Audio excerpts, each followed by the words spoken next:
तो एक French physicist था, इसका नाम था सैडी कार्नोट। ठीक है, क्या नाम था उसका?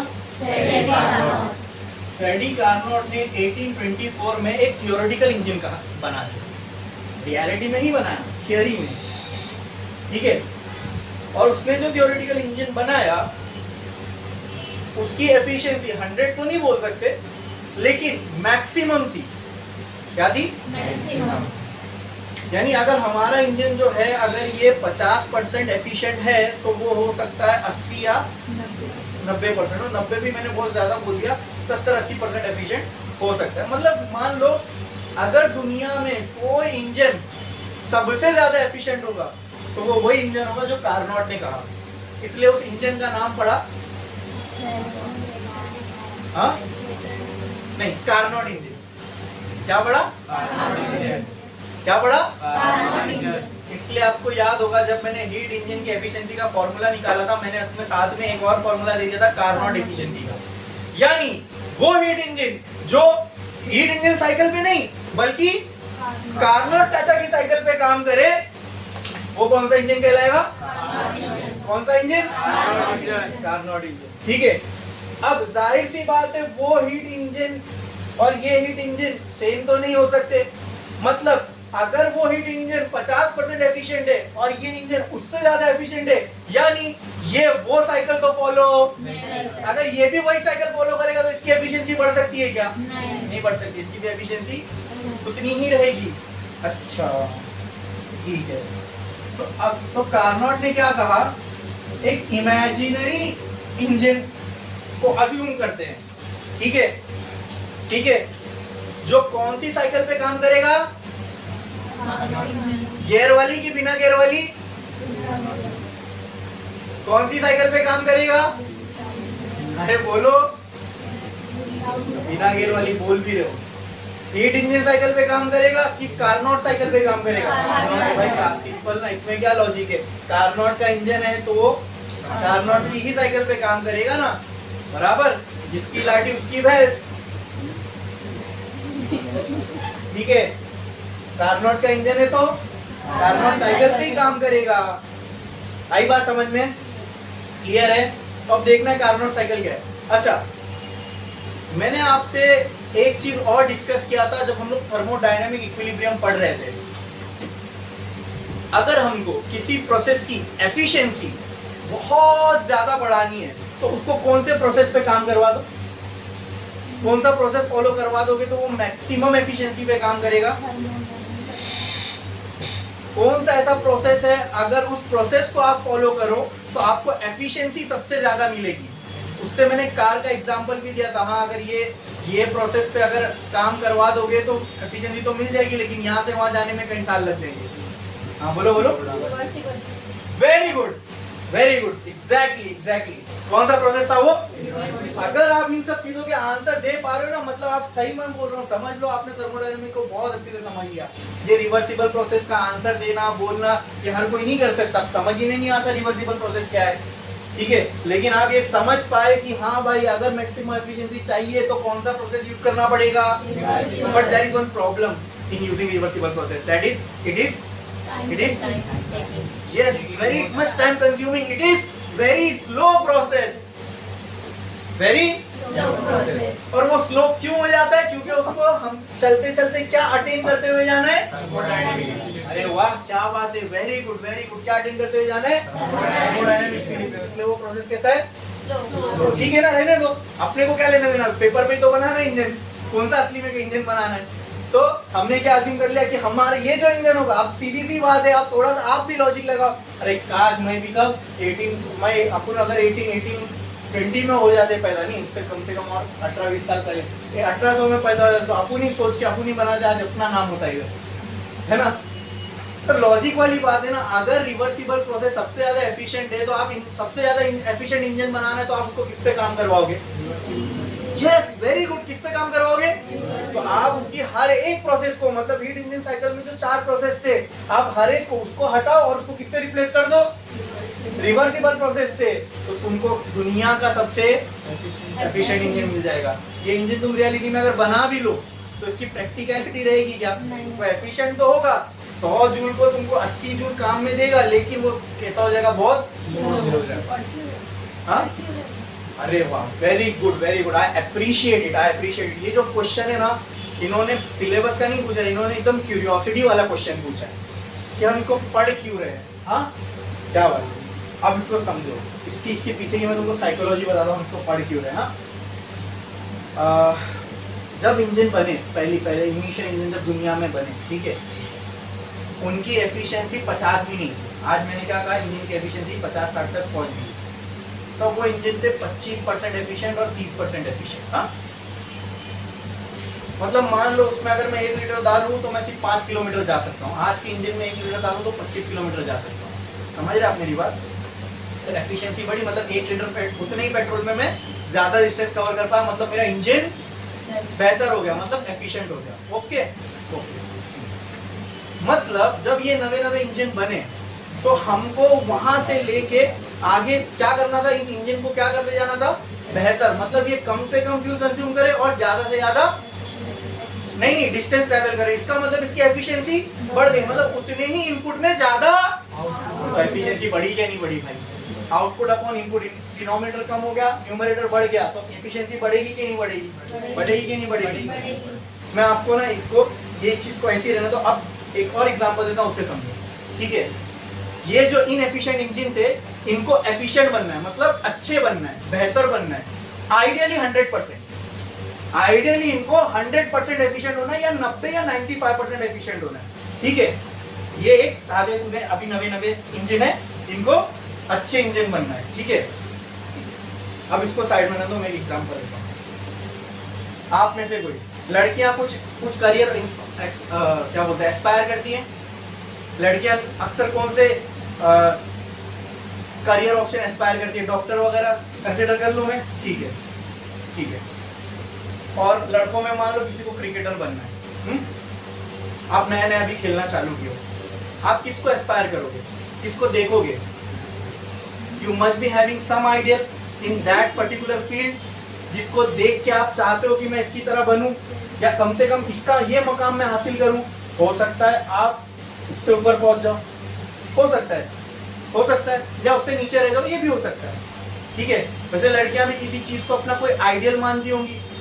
आप सोचते होगी कि मैं इसके जैसा ही मेरा आइडियल है, मुझे इसके जैसा बनना है, मतलब ये जिस मुकाम पर अपनी जिंदगी में, मुझे भी इस मुकाम पे पहुंचना है। ठीक है, तो आप उसके आगे पहुंचो, पीछे पहुंचो, कुछ भी हो, लेकिन अगर आपने एक अच्छे आइडियल को पकड़ा है और अगर आप उसको फॉलो करते हुए वो मतलब सोचो कि अगर मुझे यहाँ ये अचीव करना है, यहाँ पहुंचना है, तो जाहिर सी बात है वो बहुत ऊंचे मुकाम पर होगा आपसे, तभी आप उसको इंस्पायर हो रहे हो, उससे मोटिवेट हो रहे हो।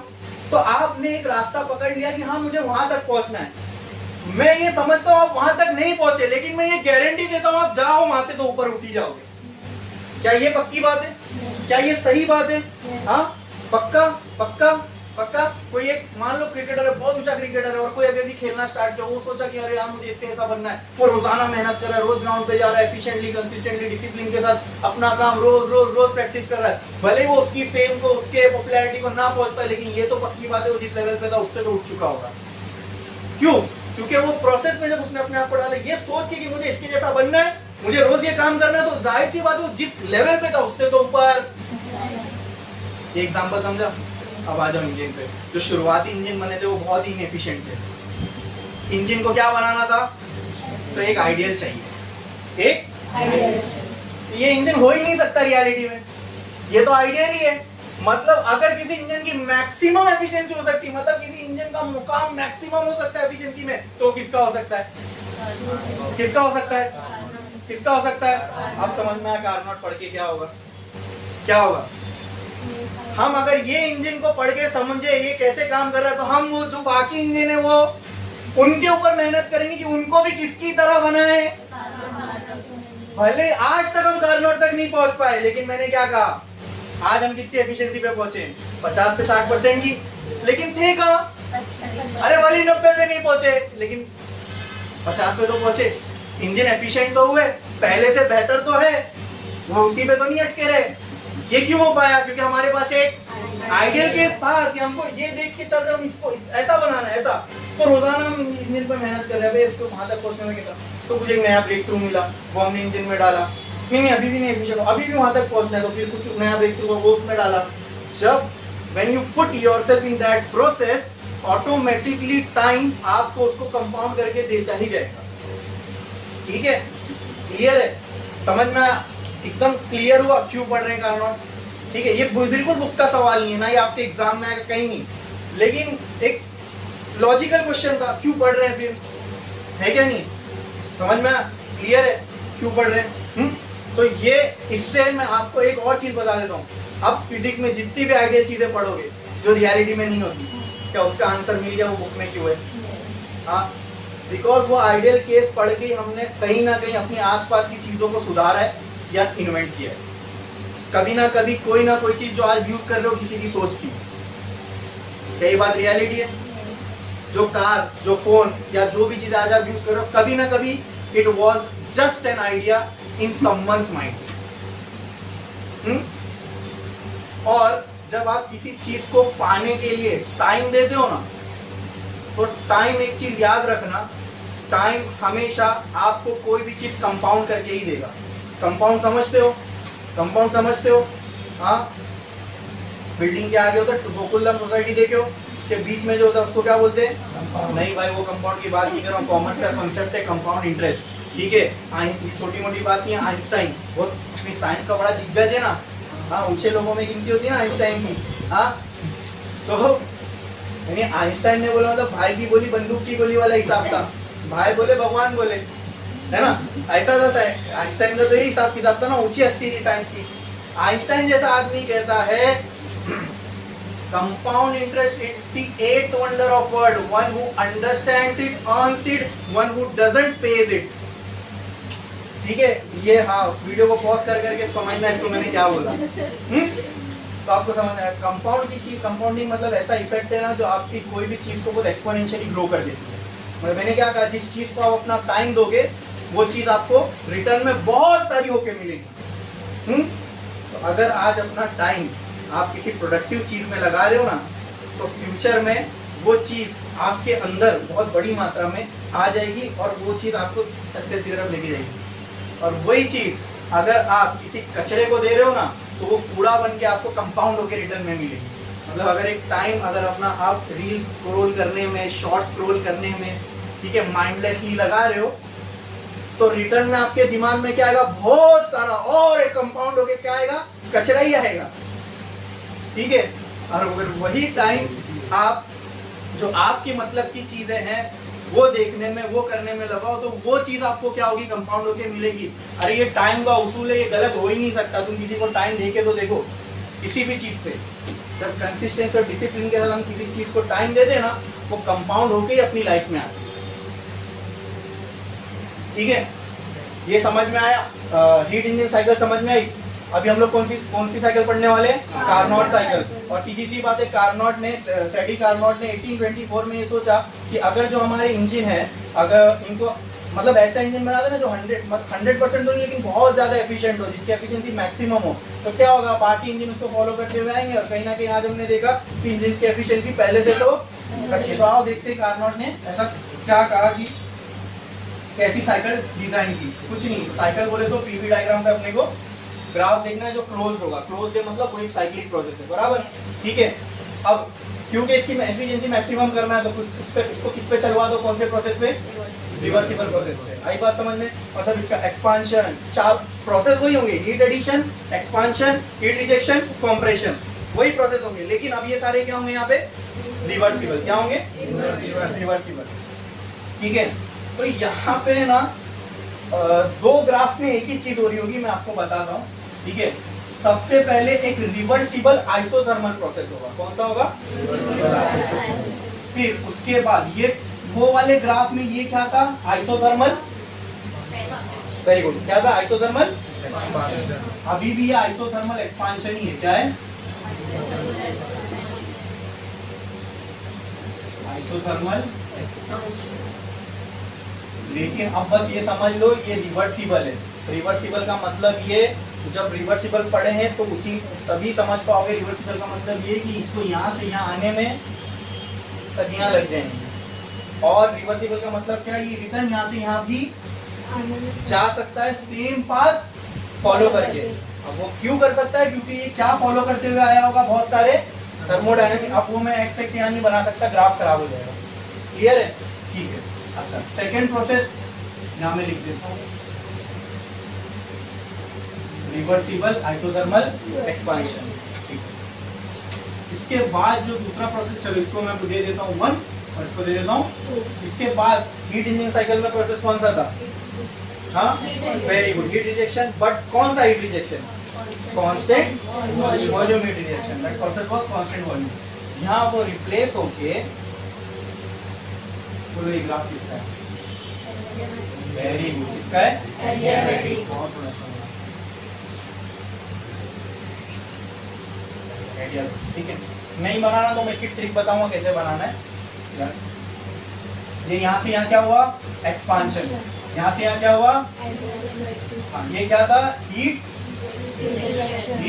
रिजेक्शन, बराबर। लेकिन अगर ग्राफ को गौर से देखो, क्या आपको प्रेशर नीचे गिरता हुआ और वॉल्यूम बढ़ती हुई नहीं दिख रही? तो क्या ये भी? वेरी गुड, ये क्या? ये भी? तो ये कौन सा होगा? एक्सपांशन तो है, लेकिन एडियाबैटिक। लेकिन ये प्रोसेस सिर्फ एडियाबैटिक नहीं हो सकता, इसको मैक्सिमम होना है तो, एफिशिएंट होना है तो, वेरी गुड, कौन सा? Reversible adiabatic expansion. अब इसको इंजन से समझाता हूँ। ये सिलेंडर है, ये पिस्टन है, ठीक है। ये ऐसा ऐसा गोल गोल गोल गोल चक्कर लगाएगा यहाँ पे, ठीक है। अब इसमें क्या हो रहा है मालूम है? समझ लो, ये इनलेट, ये आउटलेट, इन आउट, ठीक है। से यहाँ था, यहाँ से यहाँ तक ये लेंथ है L। ये पिस्टन इनिशियली इधर पे था, यहाँ से पिस्टन यहाँ तक आया, ये प्रोसेस है। क्या एक्सपांशन हुआ? फिर पिस्टन यहाँ से यहाँ तक आया, वो ये था। यहाँ एक ही में हो जा रहा था पूरा आइसोथर्मल। यहाँ पूरे ये एक्सपांशन में यहाँ से यहाँ तक एक्सपांशन हो रहा है। और साथ ही जब ये नीचे जाता रहेगा दोस्तों, ठीक है, तो इतने पार्ट में इसके फ्यूल आएगा, फ्यूल आएगा। हाँ, चलो वो भी देखते हैं। अब ये एक्सपांशन समझ में आया कैसा होगा? फिर यहाँ तक पहुंच गया, अब इसके बाद यहाँ तक पहुंच गया, नीचे यहाँ पहुंचने के बाद कहाँ जाएगा ये? रिटर्न। फिर से देखो ये ग्राफ बन रहा है, ये किसका ग्राफ है? हाँ, कंप्रेशन तो है, लेकिन ये वेरी गुड, वेरी गुड। ये कैसा है? ये लेकिन रिवर्सिबल आइसोथर्मल कंप्रेशन। देखो, जब ये नीचे जाएगा ना दोस्तों, यहाँ से यहाँ तक, तभी इसमें पावर प्रोड्यूस होती है, यानी फ्यूल यहाँ धमाक, ये नीचे जा रहा है, पूछे नहीं कैसे जा रहा है सर? नीचे कब जाता है? एक तो फ्यूल अंदर आते टाइम, दूसरा धमाका होते टाइम। जब क्या हो? धमाका। क्या हो? धमाका। तो यहाँ पे नीचे जा रहा है, इसका मतलब यहाँ पे क्या हुआ होगा? धमाका। धमाका हुआ, लेकिन जब धमाका हुआ दोस्तों, हीट प्रोड्यूस हुई, बराबर, ठीक है। उसकी वजह से ये नीचे गया, क्योंकि प्रेशर बढ़ रहा है, वॉल्यूम, और प्रेशर कम हो रहा है, वॉल्यूम बढ़ रही है, टेम्परेचर क्या रहा? कांस्टेंट। तो यहाँ तक तो ये आइसोथर्मल था, बराबर। इसके बाद हमने जो बची हुई साइकिल थी उसमें प्रोसेस को क्या मान लिया? एडियाबैटिक। अब आप जानते हो एडियाबैटिक में हीट ट्रांसफर होता ही, पढ़े थे हमने, एडियाबैटिक में हीट ट्रांसफर वाई का भी मैंने बताया था। रीजन क्या है? एडियाबैटिक में हीट ट्रांसफर होता ही नहीं। रीजन इट इज अ जाओ जाके नोट देखो, जाओ। यस, शॉर्ट टाइम में होता है, तो ठीक है, शॉर्ट टाइम में होता है, लेकिन मैं एक चीज सुनना चाह रहा हूँ आपसे। शॉर्ट टाइम में कोई चीज कब हो सकती है? जब वेरी गुड, वेरी गुड। कैसा होता है? हीट ट्रांसफर वहां जीरो इसलिए होता है क्योंकि एडियाबैटिक प्रोसेस के साथ वेरी रैपिड प्रोसेस, हीट को निकलने का टाइम नहीं मिलता। आई बात समझ में? क्लियर है? ठीक है। तो यहाँ से जब हीट निकलेगी ही नहीं, हीट निकली ही नहीं, तो लॉसेस होगा क्या? नहीं होगा। आई बात समझ में? लेकिन फिर भी हम किसी इंजन को 100% एफिशिएंट नहीं बना सकते। यहाँ लॉसेस होंगे लेकिन उसके मुकाबले ट्रिमेंडियसली कम होंगे। आई बात समझ में? ठीक है। अच्छा, हमने इसको फ्रिक्शनलेस मान लिया, तो जो लॉसेस हो सकते हैं वो हो सकता है बर्न गैसेस में तो होंगे। जो गैस बर्न हो जाएगी उसमें जो हीट बचेगी वो लॉस होगा, लेकिन ये पिस्टन जब आगे पीछे मूव होगा तो इसमें जो फ्रिक्शन होने वाला है वो फ्रिक्शन, तभी तो ये आइडियल है। अरे रियलिटी में कहीं फ्रिक्शन ना हो ऐसा हो सकता है क्या? दो चीजें एक दूसरे पे घस रही है, वहां फ्रिक्शन नहीं हो ऐसा हो सकता है क्या? होना ही होना है। और friction is the one of the biggest loss in a machine. लेकिन हम कौन से, हम क्या पढ़ रहे हैं? आइडियल। आइडियल मतलब ये रियल में है ही नहीं, इसी पेपर पे, बराबर। तो यहाँ हमने क्या मान लिया? फ्रिक्शन। ये फ्रिक्शनलेस प्रोसेस, जब फ्रिक्शन है ही नहीं तो ये इजीली स्मूथ होगा, इजीली मूव होगा। That's why it is very rapid, that's why it is adiabatic. समझ में आया? ठीक है। अब ये रिटर्न ऊपर जाने लगा। अच्छा, क्या यही नीचे आते टाइम इसमें हीट ऐड हो रही है और साथ ही साथ एक्सपांशन भी हो रहा है? तो अब ये सिर्फ इसमें नहीं, ये पूरे में, ये पूरे में, यहां से मैं बीच से बना देता हूं, क्या होगी? Heat addition. ठीक है, ठीक है। पूरे में हीट एडिशन बता रहा हूं। क्यों? क्योंकि जब यहाँ धमाका हुआ तो पहला तो आइसोथर्मल ही हुआ, फिर एडियाबैटिक हुई। क्लियर है? समझ में आया? पक्का? पक्का? एडियाबैटिक है ना, एक्चुअली अगर और अच्छे से समझना है ना तो तुमको, ये तो पीवी डायग्राम है ना, एक डायग्राम होता है TS diagram. TS diagram Carnot का ऐसा बनता है, ऐसा। अब इसमें ये जो एस है ना, S, this is entropy.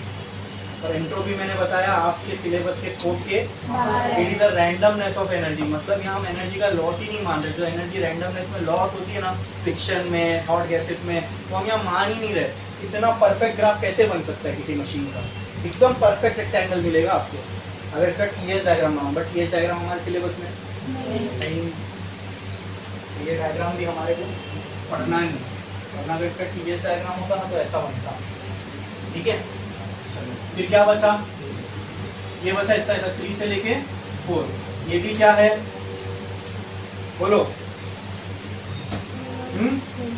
Reversible isothermal, pressure बड़ा, वॉल्यूम कौन सा हुआ? Very good. क्लियर है? समझा कि नहीं समझा? अरे समझा कि नहीं समझा? बोलो। पक्का अच्छे समझ में आया? बढ़े आगे? ठीक है। और यहाँ से यहाँ जो होगा,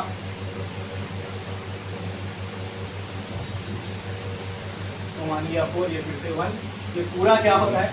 यहाँ से यहाँ भी तो देखो ना, प्रेशर बढ़ रहा है, वॉल्यूम कम हो रही है। तो ये भी क्या हो रहा है? कॉम्प्रेशन। क्या हो रहा है? अब ये मान लो कि ये यहाँ से यहाँ पे मूव हुआ, इसने एल लेंथ कवर किया, इतना आइसोथर्मल, इतना एडियाबैटिकली। ठीक है। फिर से अब ये ऊपर जा रहा है। क्यों ऊपर जा रहा है? अब फ्यूल बर्न हो चुका ना भाई, पावर स्ट्रोक हो गया। अंदर क्या बचेगी? यहाँ पहुंच गया तो अंदर क्या बचेगी?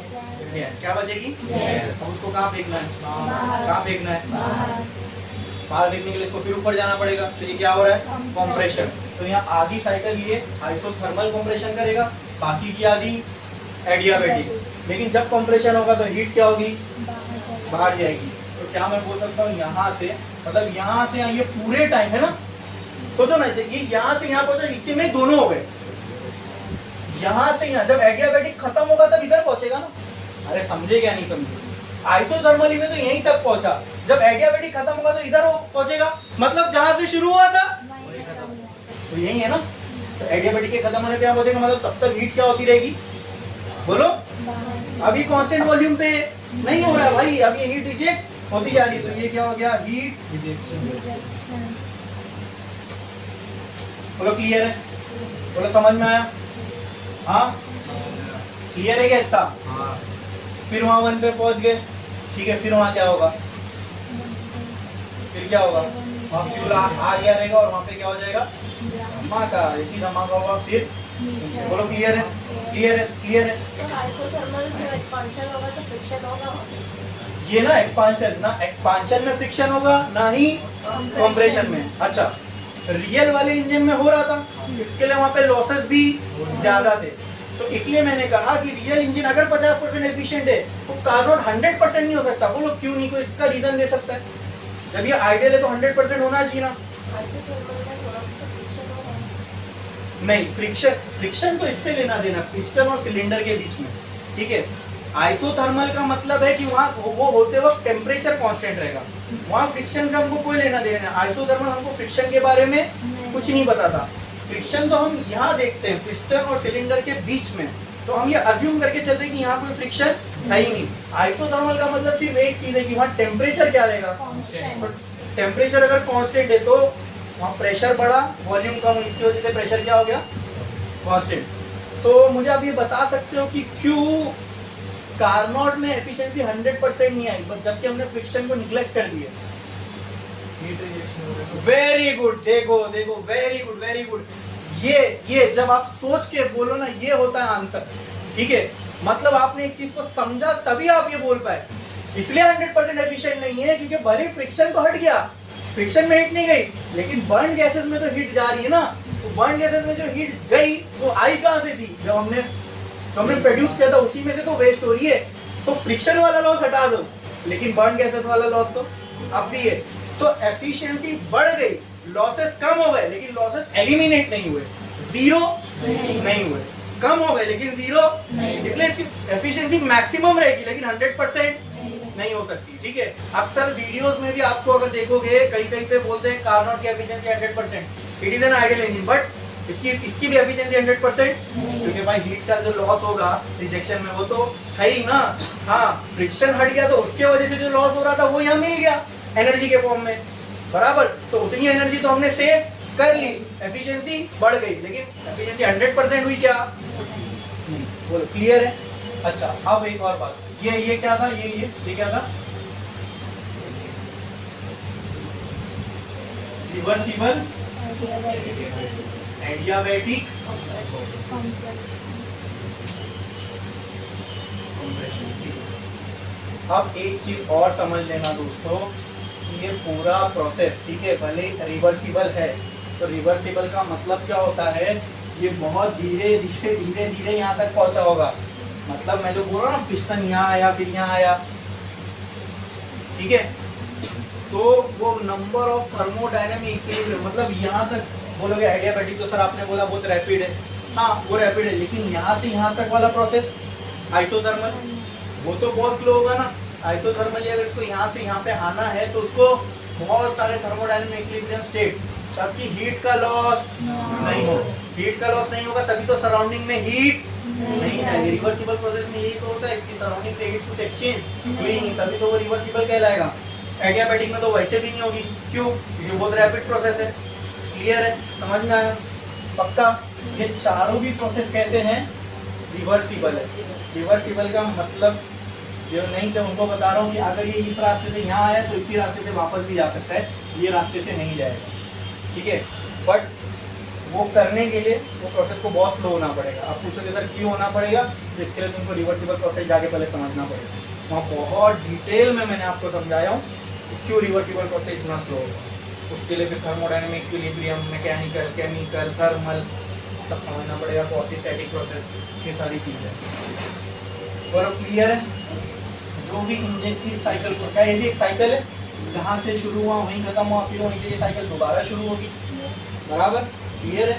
तो इस इंजन में, मतलब ये तो पहले आइडियल इंजन है, लेकिन कोई रियल में भी ऐसे इंजन होते हैं जिसमें 2 स्ट्रोक में ये पूरी साइकिल कंप्लीट हो जाती है, जैसे इसमें हो रही है। तो वैसे इंजन को क्या बोलेंगे? 2 स्ट्रोक इंजन बाइक में होता है। बाइक जो होती है उसमें 2 स्ट्रोक इंजन होता है। पहले की रिक्शा जो होती थी उसमें भी 2 स्ट्रोक इंजन होता था। यही बात समझ में? क्लियर है? क्लियर है? समझ में आया?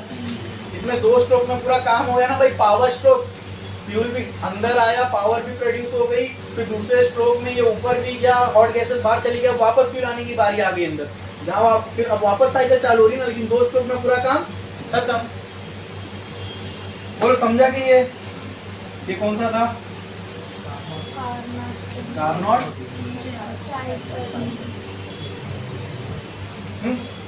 क्लियर है? समझ में आया? पक्का? अच्छा सुनो सुनो सुनो,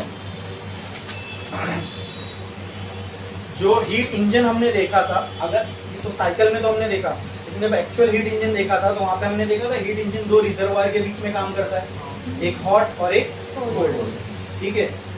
तो हीट इंजन साइकिल जो है, हीट इंजन जो होता है इसको आप हीट दो, ये आपको वर्क देगा, बराबर।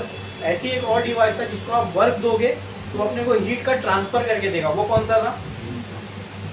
आप उसको वर्क दो, वेरी गुड, रेफ्रिजरेटर, तुम उसको वर्क दे रहे हो, बदले में तुमको हीट का ट्रांसफर करके दे रहा है। आई बात समझ में?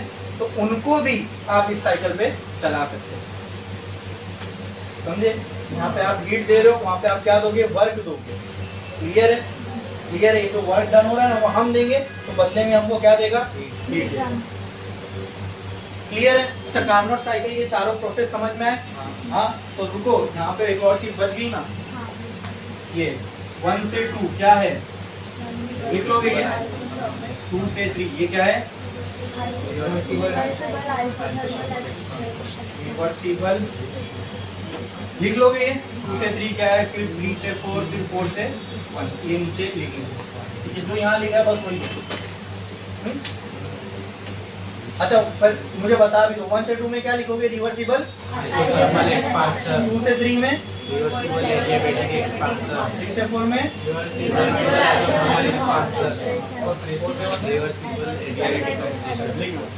लिख लो फटाफट, जल्दी जल्दी जल्दी जल्दी करो कॉपी फटाफट।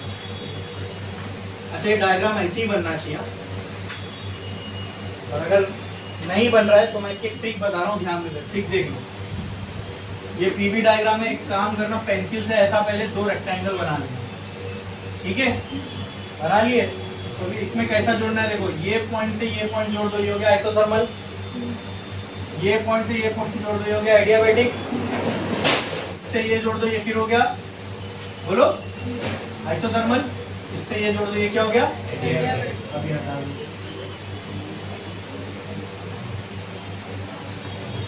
टेक्स्टबुक में देखोगे तो एकदम खूबसूरत ऐसे डायग्राम है, ठीक है?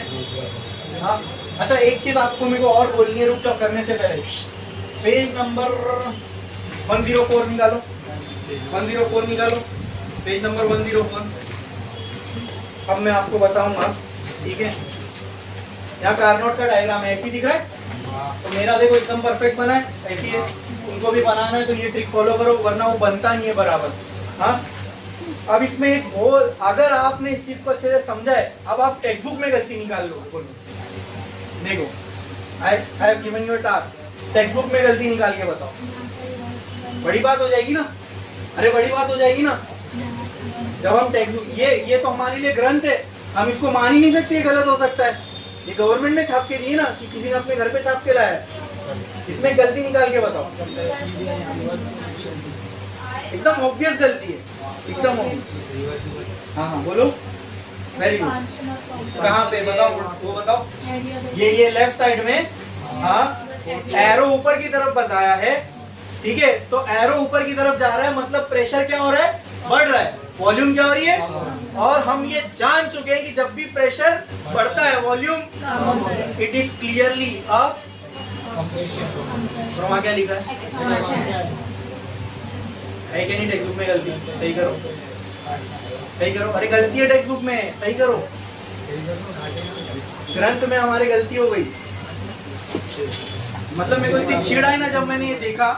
अब मैं पढ़ूंगा तो चलो मैं समझ सकता हूँ, लेकिन एक बच्चा जब पहली बार, तो डरा डरा सहमा सहमा सा है, ठीक है? ऊपर से सर ने पढ़ा दिया कॉलेज में एक्सपांशन, अरे बाप रे, टेक्स्ट बुक में देख रहा तो कंप्रेशन है, या तो सर ने गलत, अपन टेक्स्ट बुक को तो गलत मानते ही नहीं, सर ने ही गलत पढ़ा होंगे। अब सर की पूरी क्रेडिबिलिटी खतरे में। हाँ, अरे लेकिन पूरा शायद नए एडिशन में भी उन लोगों ने सही नहीं किए, ये पुराना है ना, किसी के पास नहीं बुक है ये, जिसने अभी खरीदा इसी साल, उसमें भी एक्सपांशन ही है, उसमें भी 2025 का एडिशन है, 24 का है, उसमें भी एक्सपांशन है। बोलो कितने गधे? नहीं, गलत बात है ये, नहीं नहीं नहीं, सही है कि नहीं? सही है ना? ऐसा होना चाहिए क्या? हाँ, डरे डरे सहमे सहमे बच्चे, उनको एक तो पहले ही थर्मोडायनेमिक्स से इतना डरते, नाम सुन के ऊपर देते भारी भारी नाम, कार्नोट, रिवर्सिबल, आइडियाबैटिक, ये वो, और लो उसमें तुमने गलती भी डाल दी, सोने पे सुहागा। उसको सही कर लेना। आगे एक और गलती है, वो भी तुमको ढूंढने लगा हूँ, देखते पता करते ही नहीं। वो क्या बात है सर, इतना एक्सपर्ट हो गया कि हम लोग टेक्स्ट बुक में गलती ढूंढेंगे। तो मैंने बनाया आप लोगों को स्लाइड, बनाया कि नहीं बोलो? मैंने बताया गलती कि तुमने बताया? आप लोगों ने बताया ना। फिर पेरेंट्स आएंगे कुछ होगा तो उसको सही कर ली ना, अभी छापो फटाफट। 10 बजे ना सर। हाँ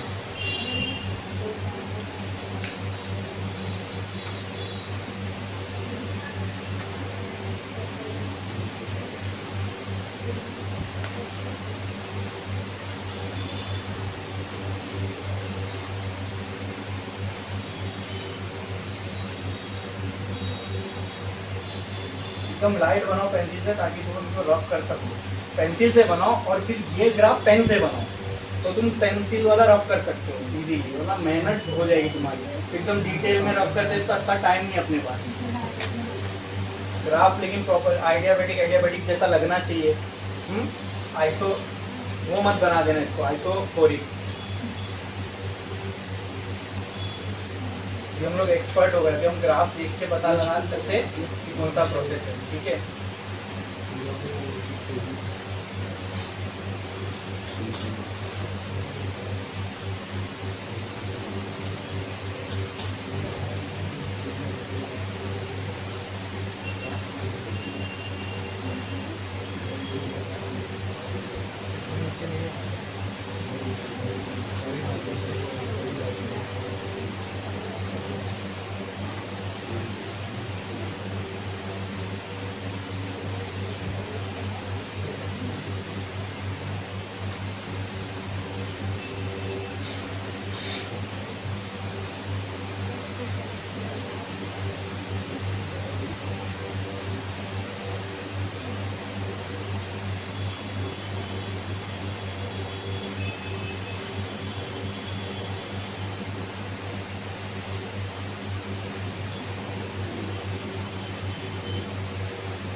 हो गया।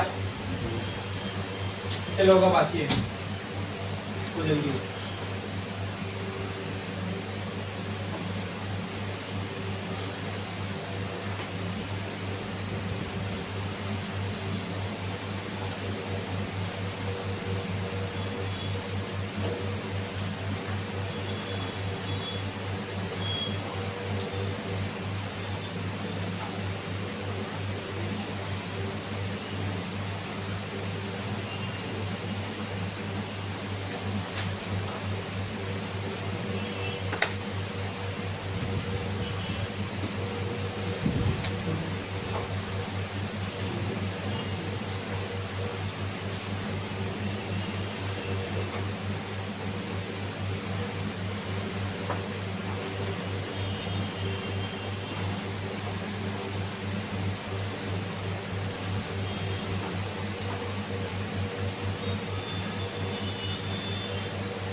कितने लोगों का बाकी है?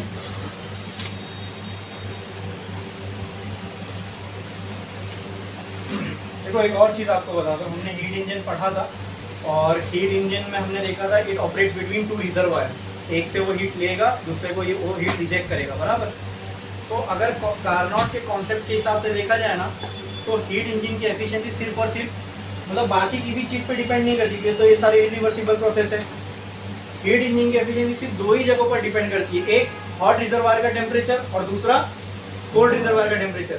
इसलिए आपने कार्नोट के फॉर्मूले में भी देखा होगा कि सिर्फ और सिर्फ टर्म्स किसके हैं, मतलब कार्नोट के हिसाब से जो हीट इंजन की एफिशिएंसी है वो सिर्फ और सिर्फ किस पे डिपेंड करती है, टेम्परेचर। तो यहाँ दो ही है, एक हॉट रिजर्वायर का और एक तो एफिशिएंसी अगर बहुत ज्यादा बढ़ाना है तो क्या करो, हॉट का टेम्परेचर बहुत ज्यादा बढ़ा दो और कोल्ड का टेम्परेचर बहुत ज्यादा। मुझे बताओ हॉट का टेम्परेचर बहुत ज्यादा कितना हो सकता है? यस यस, बहुत ज्यादा, बहुत बहुत बहुत बहुत ज्यादा, बहुत ज्यादा, बहुत बहुत ज्यादा कितना हो सकता है? यस, क्या इनफाइनाइट मतलब, और बहुत कोल्ड मतलब कितना हो सकता है? हाँ, जीरो, और क्या, नथिंग, जीरो। बहुत कम बोले तो एब्सोल्यूट जीरो, 0 डिग्री केल्विन बोल दो, दोनों भी पॉसिबल नहीं है। अरे किसी चीज का टेम्परेचर इनफाइनाइट हो जाए पॉसिबल है क्या? अगर ऐसी कोई चीज होगी ना तो अभी तक अपनी न्यूक्लियर फिजिक्स पढ़े नहीं हो, इसमें मत दोस्तों, न्यूक्लियर फिजिक्स आपने पढ़े नहीं हो। अगर इनफाइनाइट ऐसा टेम्परेचर पहुंच गया ना, फ्यूजन होना स्टार्ट हो जाएगा, और फ्यूजन मतलब अपने आप में वो एक बॉम्ब है, सन पे हो रहा है पर सेकंड 1 लाख बार। चलो बहुत आगे की चीज है, जब हम न्यूक्लियर फिजिक्स पढ़ेंगे, एटम, मॉलिक्यूल, न्यूक्लियर है, तो उसमें देखेंगे। इतना समझ लो, कार्नोट के हिसाब से एफिशिएंसी सिर्फ दो टेम्परेचर पर डिपेंड करती है। वो दो टेम्परेचर कौन कौन से? एक हॉट के और एक, मतलब ये बहुत ज्यादा हो जाए या ये बहुत कम हो जाए, जितना दोनों में टेम्परेचर डिफरेंस ज्यादा होगा उतनी एफिशिएंसी इंजन की। तो इसका ज्यादा से ज्यादा कितना हो सकता है? इनफाइनाइट। इसका कम से कम कितना हो सकता है? दोनों ही पॉसिबल नहीं, इसलिए तो ये आइडियल है, ये उसी में काम करेगा ना। क्लियर है, समझ में आया? पक्का पक्का। नेक्स्ट जो है हम लोग एक और साइकिल देखने वाले हैं। अब गियर वाली होगी, बिना गियर वाली, अभी इलेक्ट्रिक नहीं। अभी कौन कौन सी साइकिल देखी हमने? नहीं नहीं, सही नाम बताओ, कौन कौन सी? पहले साइकिल। अभी कौन सी देखे? अब एक देखने वाले स्टर्लिंग साइकिल। ठीक है, तो एक लाइन छोड़ो, स्टार डालो, इसके ऊपर हेडिंग लगाए थे कार्नोट साइकिल। एक लाइन छोड़ो, स्टार डालो और लिखो Stirling cycle. Stirling cycle, STERLING, Stirling cycle. ठीक है, now this cycle is identical to heat engine cycle. Identical मतलब दिखने में, ठीक है। इसका जो पीवी ग्राफ बनेगा सेम कैसा बनेगा? बोलो। अरे इसका साइकिल बोले तो पीवी ग्राफ ही तो बनाना है ना। तो ये हो गया P, ये हो गया V। तो इसका जो ग्राफ बनेगा, ये जो डायग्राम बनेगा साइकिल का, it is same as identical to. तो प्रोसेस बताते जाओ फटाफट। जहां से यहाँ क्या होगा? इसको हमने क्या नाम दिए थे? 1 की 1 यहाँ से किए थे ना, 1। ये कौन सा होगा? ये 1 था, 1। ये 2, ये 4, फिर वापस ये। लेकिन ये थोड़ा सा ऐसा छोटा था, यहाँ से 1 से 2 ऐसा, 2 से 3 ऐसा, 3 से 4 ऐसा। और बताते जाओ ना भाई क्या क्या था 2 से 1। पहले 1 से 2 क्या था? हीट एडिशन एट 1 से 2। यहाँ लिखता हूँ, चलो यहाँ हटा दो। 1 से 2 क्या था? आइसोकोरिक हीट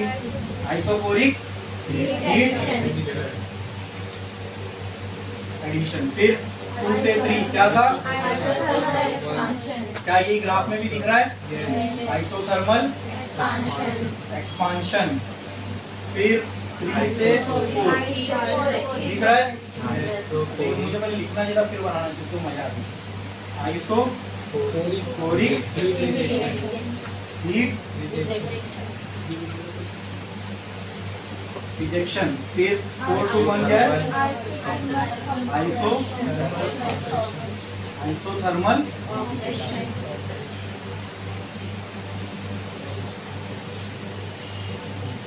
ठीक है, तो अब मैं यहाँ नहीं लिख रहा हूँ कि आपको टास्क दे दिया मैंने, होमवर्क को भरो।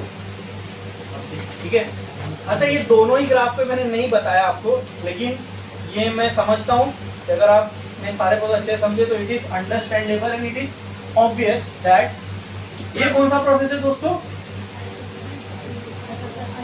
तो यहाँ पे जो टेम्परेचर होगा वो होगा T2, यहाँ पे जो टेम्परेचर होगा वो होगा T3।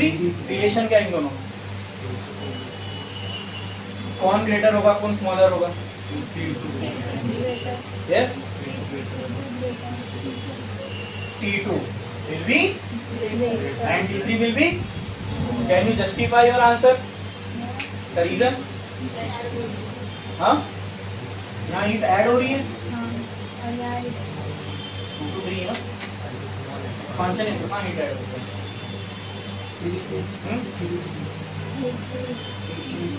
प्रोसेस कौन सा है?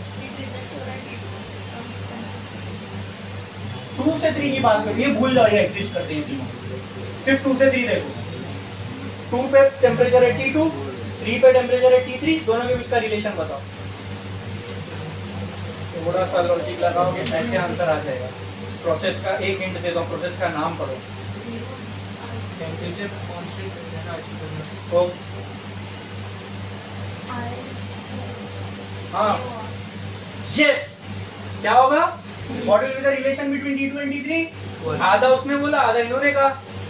ठीक है, दोनों ने आधा आधा आंसर कंप्लीट किए।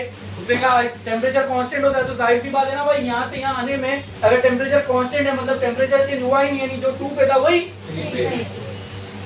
अब सब बता दोगे T4 और T1 में क्या रिलेशन है? हाँ, T4 और T1 में क्या रिलेशन है? प्रोसेस देखो तो temperature at 4 and 1 will be equal. समझे?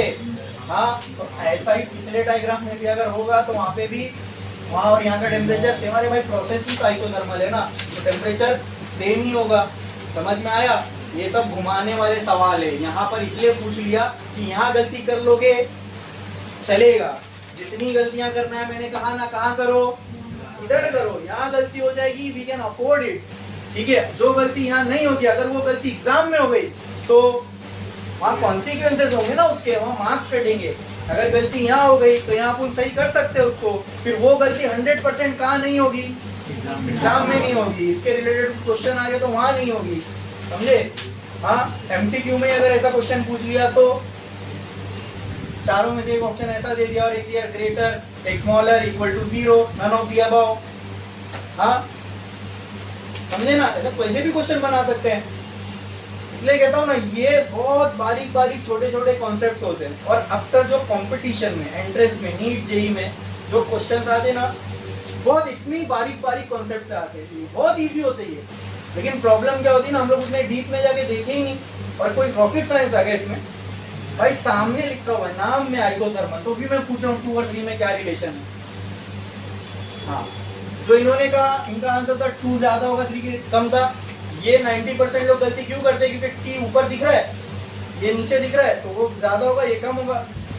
सामान्य सोच है, जो हायर है वो बड़ा है, जो लोअर है वो छोटा है, ये सोचते हैं हम लोग। ठीक है, लेकिन अगर हम लोग ने समझा है इसको प्रॉपरली, थर्मोडायनामिक्स की फिजिक्स हमको अगर आती है तो हम दिखने पे नहीं, हम अपने कॉन्सेप्ट पे फोकस करेंगे। आइसोथर्मल है तो ये 2 और 3 यहाँ सेम दिखेगा ही नहीं। क्यों नहीं दिखेगा मालूम? ये ग्राफ टेम्परेचर का है ही नहीं। अगर मैं बोला ना, मैं इसका अगर TS डायग्राम बनाता ना, तब ये ऐसा दिखता आपको। देखो ना, टेम्परेचर क्या हो गया? कांस्टेंट हो गया, तब ये ऐसा दिखता आपको। समझे? यहाँ टेम्परेचर है ही नहीं ना ग्राफ में, तभी तो तुमको वहाँ कांस्टेंट स्ट्रेट लाइन नहीं दिखेगी, लेकिन टेम्परेचर फिर भी तो कांस्टेंट ही है ना। समझ में आया? हाँ, ये स्टर्लिंग साइकिल थी। ठीक है, क्लियर है? एक सवाल एक्सपेक्ट कर रहा हूँ मैं आप लोगों से। अरे you are a good question, very good.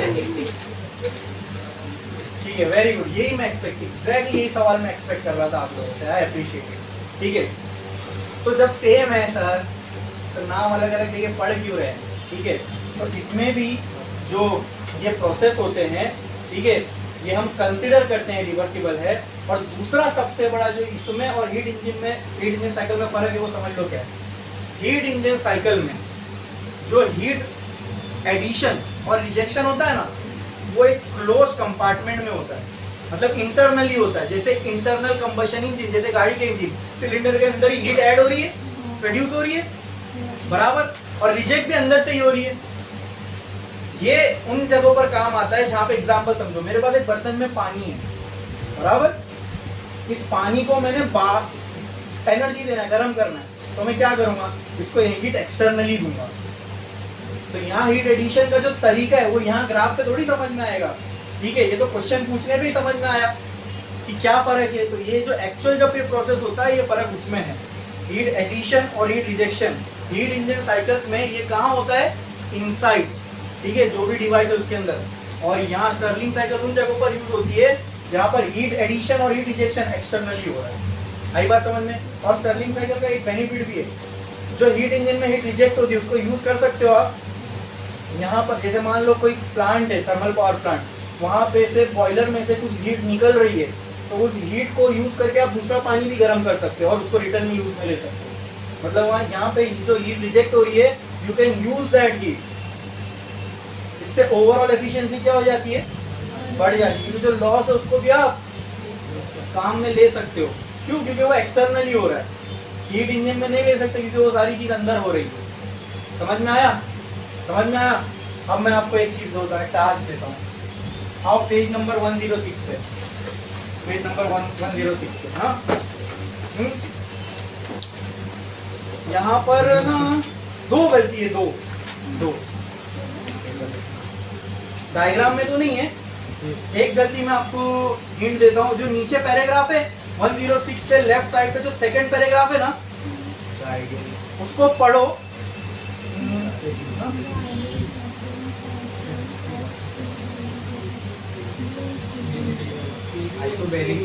हाँ, पकड़ लिए। क्या है, कौन सी लाइन में मिस्टेक है, थर्ड लाइन में मिस्टेक है। क्या बोला है वहाँ थर्ड लाइन में, नहीं, पूरा पढ़ो। कौन कौन से प्रोसेस आइसोबैरिक बोला है, मतलब BC एंड DA, मतलब ये दोनों स्ट्रेट लाइन। तो हमारे में क्या है, वो 3, 4 और 1, 2।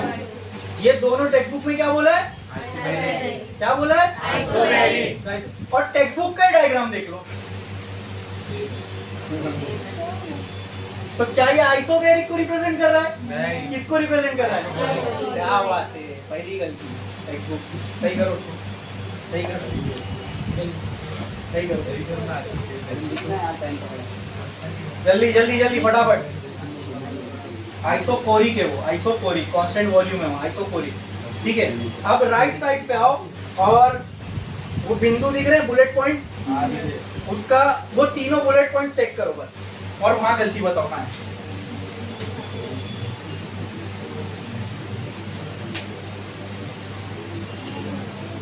यस, वहां पे भी क्या है, प्रोसेस का नाम क्या है, डी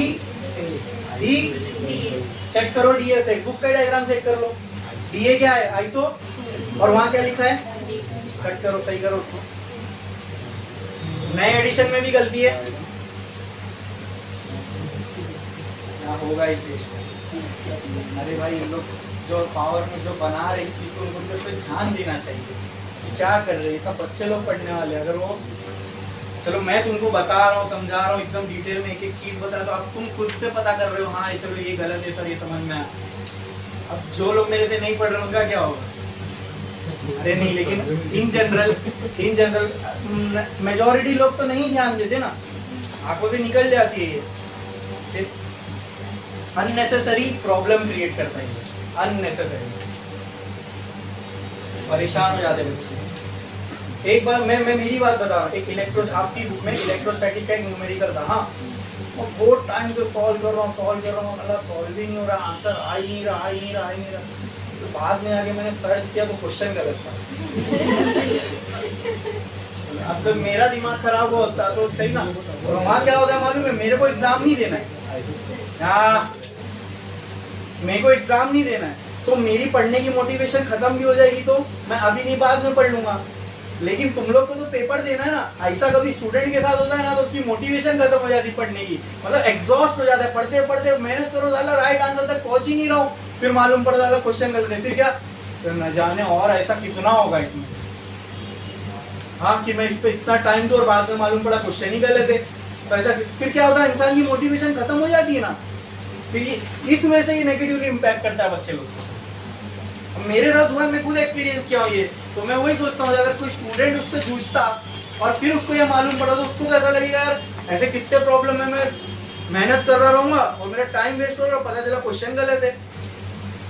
अब आगे आप वो भी देखोगे। मैं बताऊंगा, क्वेश्चन में भी गलतियां हैं न्यूमेरिकल की। ठीक है, चलो लिख लिया आप? नहीं लिखे, फटाफट लिखो, जल्दी छापो, जल्दी छापो, जल्दी जल्दी जल्दी।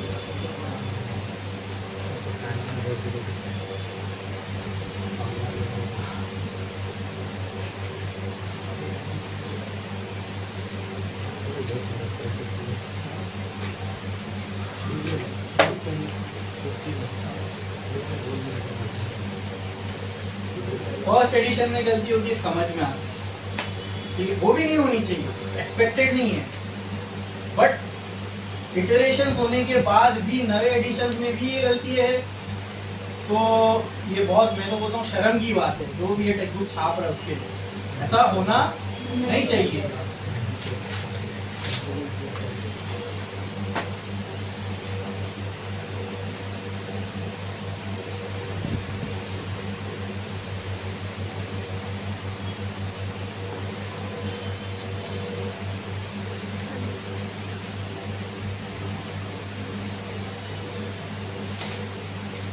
हो गया?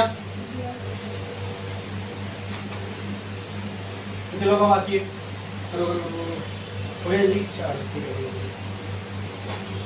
तो ये सारी आपकी आउट ऑफ टेक्स्ट बुक थी, जो मैंने आपको बस समझने के लिए बताया। ठीक है, एक चीज हमारी रह गई, वो इससे पहले करना चाहिए था, बट कोई बात नहीं, अभी कर लेंगे। हमने जीरोथ लॉ देखा था थर्मोडायनेमिक्स का, फर्स्ट लॉ देखा था, हमारा सेकेंड लॉ रह गया, सेकेंड लॉ ऑफ थर्मोडायनेमिक्स। और सेकेंड लॉ ऑफ थर्मोडायनेमिक्स हम तभी समझ सकते हैं जब हमने हीट इंजन और रेफ्रिजरेटर समझा हो, वो हम ऑलरेडी समझ चुके थे। ठीक है, बट फिर भी हमने कंटिन्यूटी में ये देख लिया। अभी हम सेकेंड लॉ ऑफ थर्मोडायनेमिक्स देखेंगे, examples of heat engine and refrigerator. ठीक है, कितने लोगों का बाकी है? कितने लोगों का बाकी है? एक लाइन छोड़ो, स्टार डालो, हेडिंग लगाओ, second law of thermodynamics, second law of thermodynamics.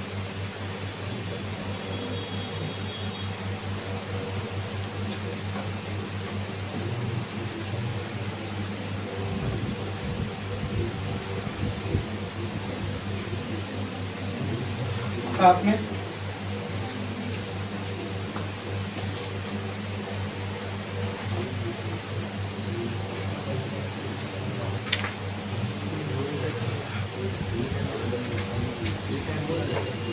लिखा आपने?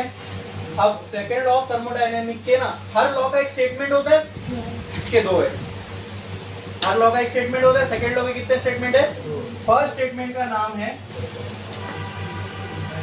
केल्विन प्लैंक स्टेटमेंट, और सेकेंड वाले स्टेटमेंट का नाम है क्लॉसियस स्टेटमेंट।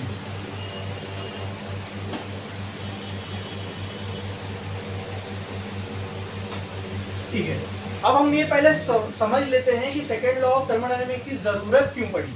ठीक है, पहले फर्स्ट लॉ तो था ना, जाहिर सी बात है उसमें कुछ कमी रही होगी, इस वजह से। फर्स्ट लॉ क्या कहता है?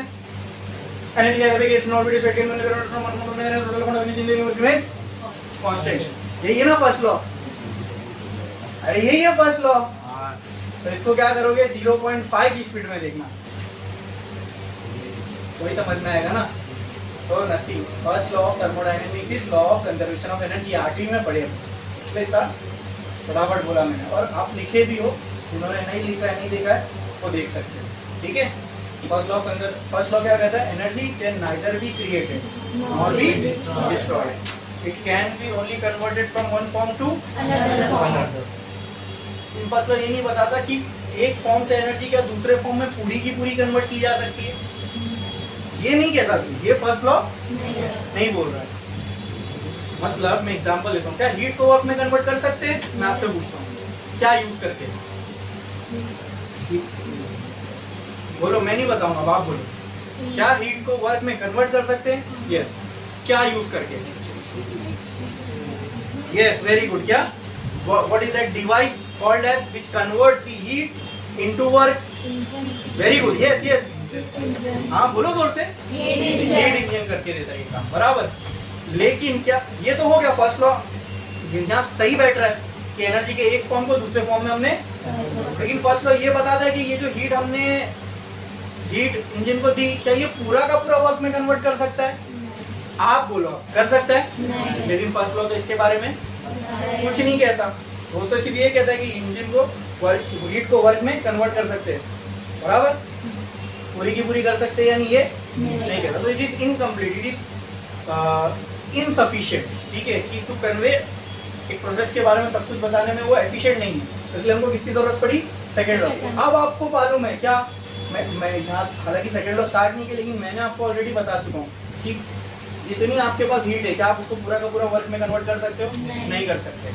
लॉसेस हमेशा रहेंगे, कुछ ना कुछ लॉस हमेशा रहेगा। लॉस को आप कम कर सकते हो, लेकिन एलिमिनेट, खत्म नहीं कर सकते, ठीक है, ठीक है। तो ये चीज आपको सेकंड लॉ में देखने को मिलेगी, ठीक है। तो दो स्टेटमेंट क्यों है सर इसके? तो पहला स्टेटमेंट जो है वो हीट इंजन को एग्जांपल लेके बना है, तो दूसरा किसके एग्जांपल लेके बना होगा? वेरी गुड, किसका? दो तो डिवाइस पढ़े हमने, हीट इंजन और एक, तो ये स्टेटमेंट, ये दोनों सेकंड लॉ को समझाते हैं, किसका एग्जांपल लेके, और ये सेकंड लॉ को समझाता है रेफ्रिजरेटर का एग्जांपल लेके, ठीक है। कैसे? आओ देखते हैं, ठीक है। चलो, और एक चीज मैं आपको बोलता हूँ, सेकंड लॉ ये भी कहता है, मतलब अगर हीट सारी की सारी वर्क में कन्वर्ट हो जाती तो क्या इंजन 100% एफिशिएंट नहीं हो जाता? Is it possible? In reality is it possible? कोई मशीन नहीं हो सकती दुनिया की 100% efficient. There will be losses तो रहेंगे। मतलब अगर कोई मशीन 100% एफिशिएंट हो गई ना दोस्तों, इसका मतलब हमारे पास इनफाइनाइट एनर्जी आ जाएगी, मतलब वो एक इनफाइनाइट एनर्जी का सोर्स हो जाएगा, और ऐसी मशीन हम बना, ऐसी मशीन को बोलते हैं परपेचुअल मशीन। क्या बोलते हैं? या फिर इसको परपेचुअल मोशन मशीन बोलते हैं। क्या बोलते हैं? मैं आपको एग्जांपल देता हूँ, पता नहीं आपने शॉर्ट्स में इसको देखा होगा नहीं, कभी कभी ऐसे स्क्रॉल करते हुए आ जाता है। एक स्फेरिकल बॉल होगा, उसको एक होल में डालो, एक स्लाइड लगी रहती है, फिर वो उड़ के यहाँ आ जाता है, फिर वो स्लाइड लगी रहती है। मतलब उसको देख के ऐसा लगता है ये कयामत तक चलता रहेगा ऐसी, क्यों? सेंस बन रहा है ना, ग्रेविटी से नीचे जा रहा है, उड़ के फिर आ जा रहा है, उड़ के फिर आ जा रहा है, तो वो अपने आप हो रहा है। नहीं, उसके नीचे बैटरी लगी होगी, पता है आपको ये चीज? पता है, मैं बता रहा हूँ 100% उसके नीचे बैटरी लगी होगी। अगर वो ऐसा चलता रहा, वो परपेचुअल मोशन, परपेचुअल मतलब टाइम के एंड तक वो रुकेगा नहीं। अब एक मोशन मिल गया आपको जो बिना किसी एक्सटर्नल एनर्जी के अपने आप चल रहा है, तो आप इस मोशन को यूज करके एनर्जी बना सकते हो, थोड़ी इसमें दिमाग लगाओ ना, अभी नहीं आपको समझ में आएगा।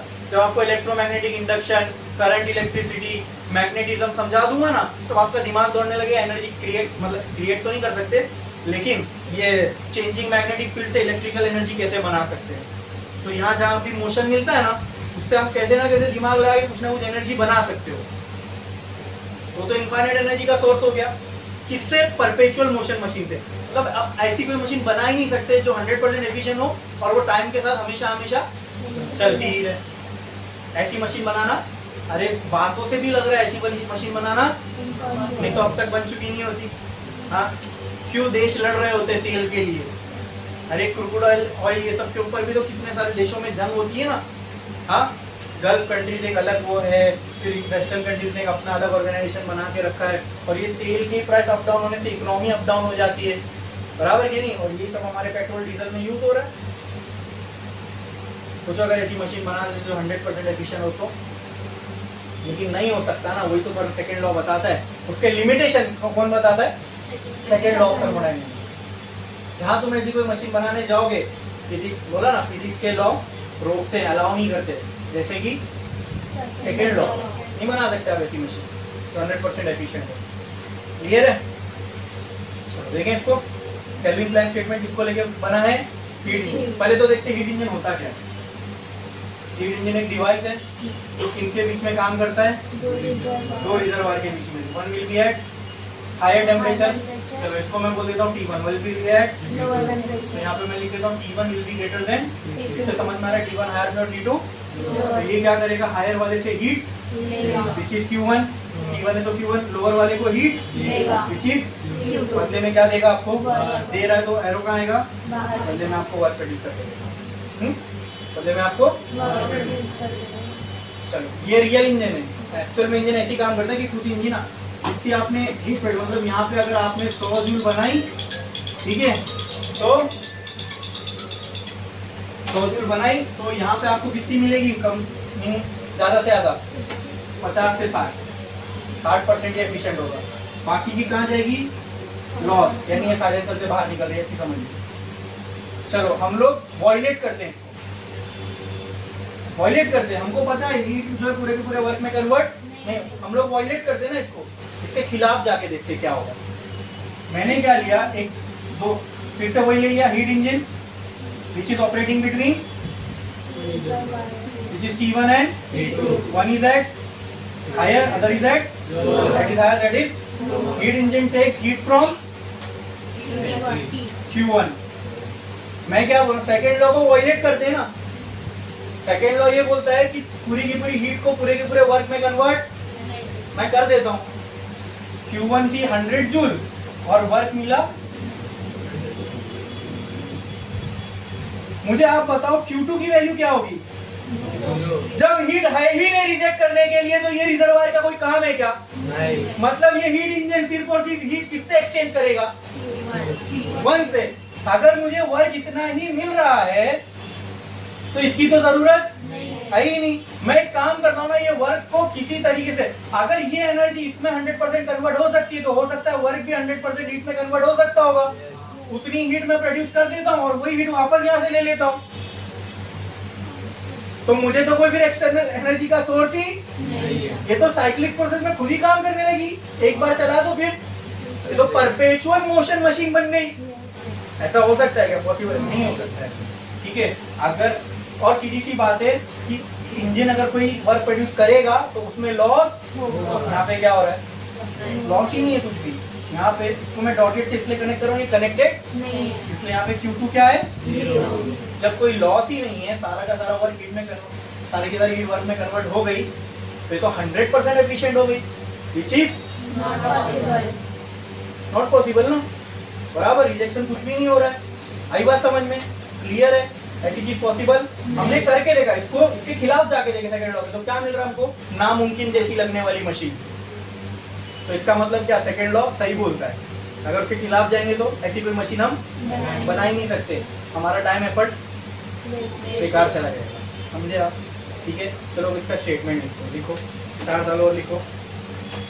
सबसे पहले केल्विन प्लैंक स्टेटमेंट, सबसे पहले लिखो Kelvin Planck statement.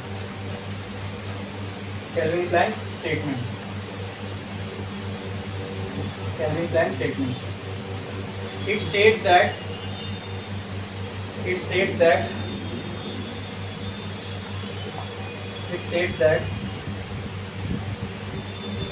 that we cannot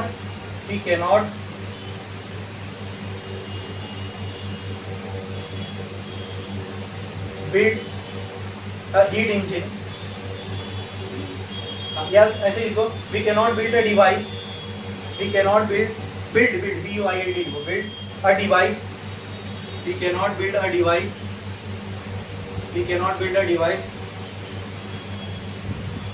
which converts all the heat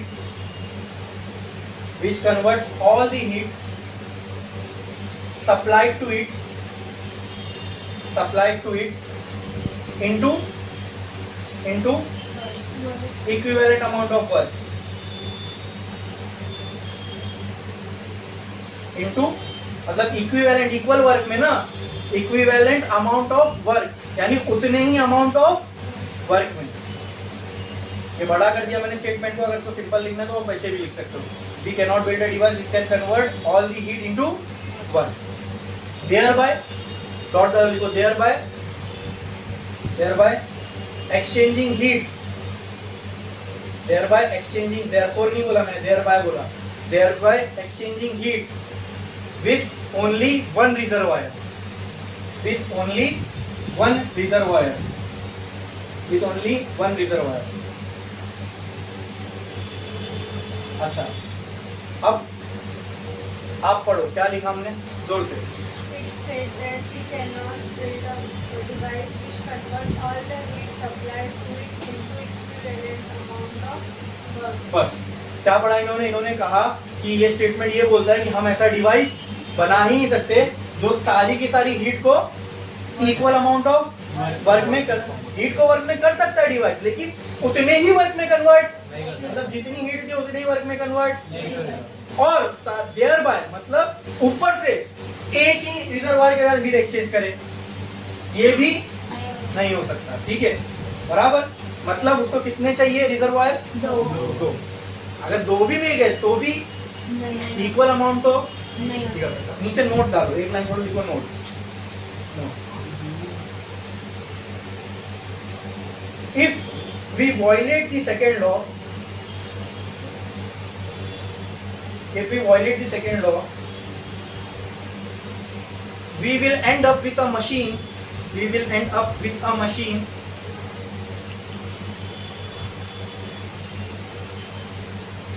which is theoretically 100% efficient,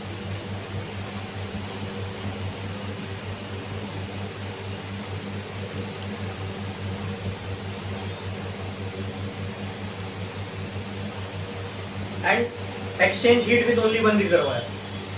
This is theoretically 100% efficient and exchange heat with only बोलो, with only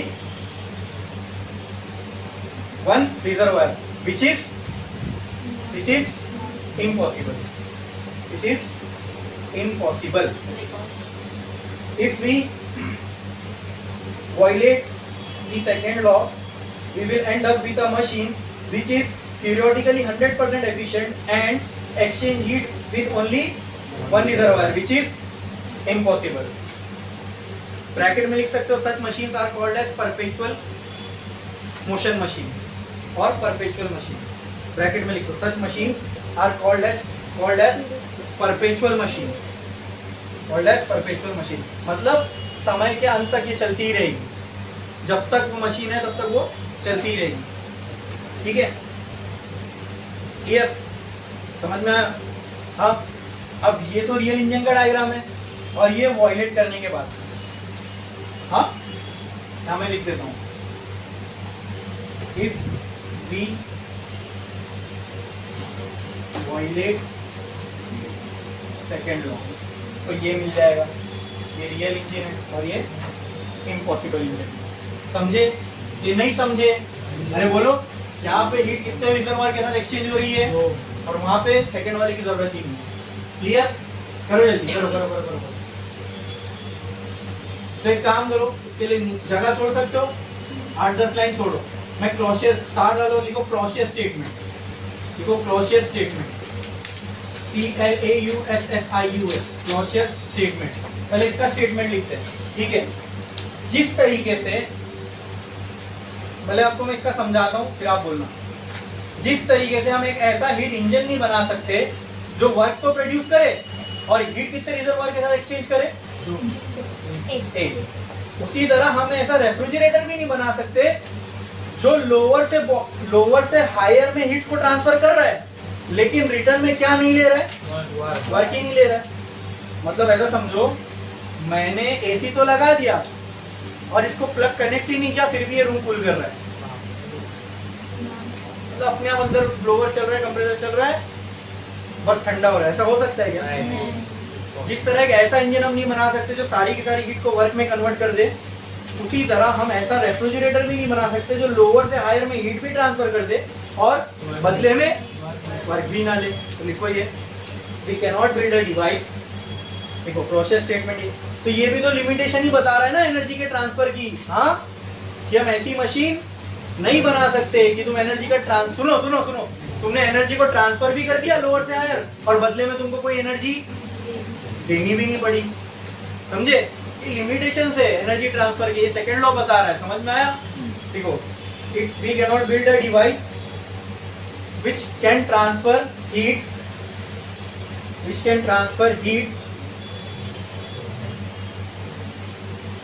from lower temperature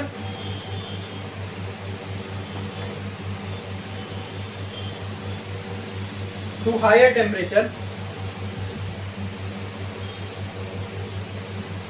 without consuming any work, without consuming any work, without consuming any work.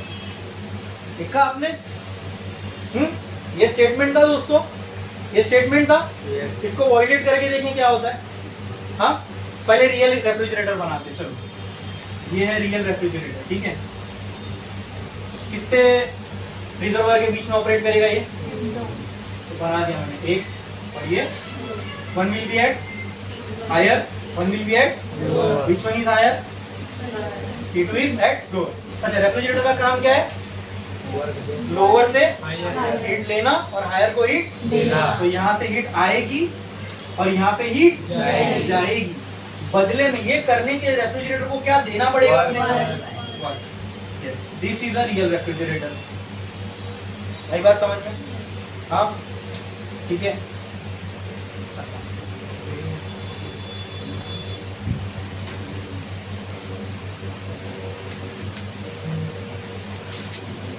अब क्या होगा?